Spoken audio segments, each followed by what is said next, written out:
What's up, guys, girls, and ghouls? Welcome to your next edition of Halloween the Game News from yours truly, Salty Sligger. I hope your Friday night was full of fun, festivities, and frights. Whether you took to the streets to enjoy the Friday festivities, you frantically fornicated on the couch, or you just curled up with your favorite Halloween film. You could say there's been a lot of anticipation, a lot of speculation, and a lot of frustration in regards to the upcoming news about Halloween the game. But before we touch on the single player aspect of the newest information that we got, let's just recap leading up to that night and what frightful facts we got before the night he came home in less than 15 minutes. Let's go. First of all, we got confirmation power boxes are a thing. Duh. This asymmetrical sandbox horror experience delivers endless combinations of dynamic interactions and terrifying encounters that aim to capture the masterful tension of the original film. Next up, try and hold your breath. Five,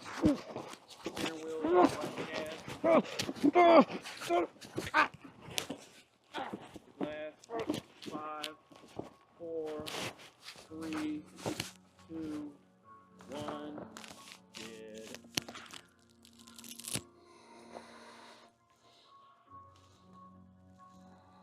Back to idle. 3, 2, 1, cut. Which, if you didn't know, is the OG Nick Castle doing a strangulation kill, followed by this. And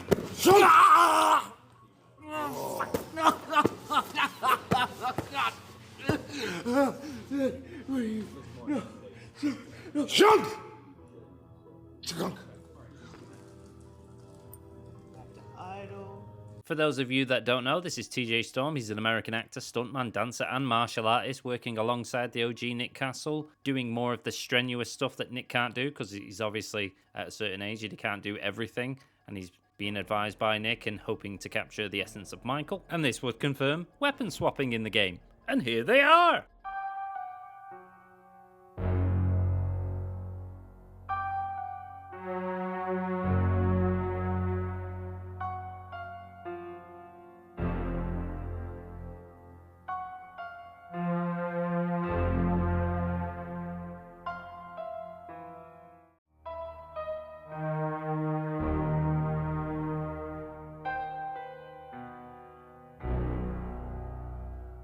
At least I forget my favourite, the Stinger Edition.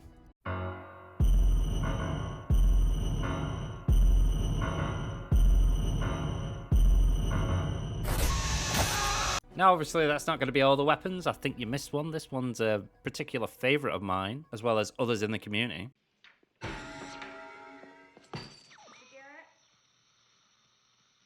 Not to mention, we can have environmental kills as well as other kills from the movies. So let's just recap. In a month, we got 2 executions, mocap style. Now, if that does it for you, if you enjoy this type of thing, I can't fault you. I personally don't. It doesn't really do anything for me. I would rather see it in game form. We saw weapons. We don't know if that's all the weapons. It probably isn't all the weapons. And we know that power boxes are a thing. Which leads us on to our next topic of the single player and the recent blog post. We all know how everyone loves a blog post. We did actually get a trailer, but it's like a minute, and a lot of it is reused footage that we've already seen before. There is a few bits, and we get some concept art of some of the locations that we'll be doing throughout the story campaign. And the blog post does actually confirm my suspicions, which is that we'll be doing extra parts of the story that were not included in the original film, like I said in my previous videos. I'm not going to go over the entire blog post. You can find that at halloween.com. Go check it out yourself. It's a lot of the same regurgitated fluff, but there's only one paragraph that stands out and one paragraph that actually explains anything regarding the single player side of the story. So hold on to your hats, here we go. How did Michael manage to escape from Smith's Grove Sanitarium? What actually happened at Phelps Garage? And how did the truck end up abandoned on the side of the road? These are just a few of the burning questions that players will get first-hand answers to as the team aims to provide supplemental story content that complements the original John Carpenter classic.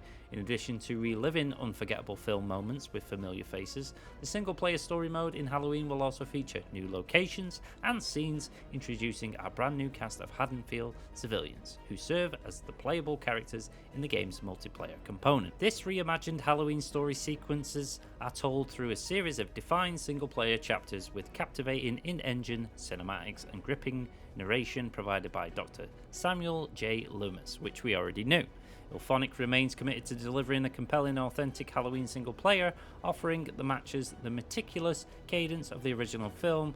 You basically just use the same sentence again, while empowering players to help shape the narrative. To further exemplify the team's sandbox-driven gameplay goals and encourage replayability, the single player story mode in Halloween will feature several difficulties, optional objectives, secret collectibles, and even multiple endings that are determined by the action players take throughout their homecoming to Haddonfield. So what did we learn? We learned that there are going to be different difficulties, different objectives, collectibles, and even multiple endings, which means that depending on what you do within the story, depends on how the story shapes out. We're going to do story beats that weren't included in the original movie, which I spoke about previously and already said that was going to be what the case was. We knew Loomis was narrating it, and it would probably be best described as like a Hitman type of story, as it teaches you to be the best Michael you can. And we got a glimpse into the actual locations themselves. So it's just like I predicted, we will be starting off in the sanitarium with Michael,